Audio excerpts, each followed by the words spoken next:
रामकृष्ण हरी मंडळी.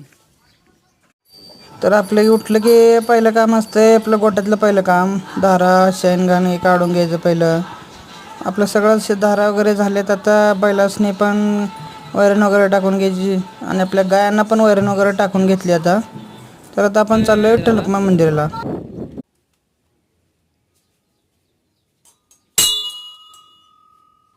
आपलं विठ्ठल रखुमाईचं मंदिर हे असल्यामुळं देवाची पूजा वगैरे केली आज. हे आपल्या गावचं जागृत देवस्थान म्हसोबा मंदिर.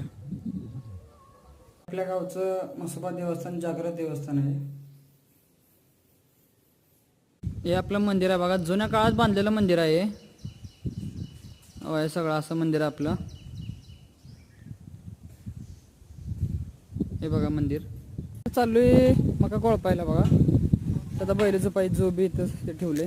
युरिया वगैरे खतं वगैरे मारून घेतली मक्काला तर कोळपायचं. शे बघा आपली जोडी तर कोळपायचं आहे. मका ही मका कोळपायची आपल्याला. आता आवडलं तर नक्की लाईक करा, शेअर करा, सबस्क्राईब करा.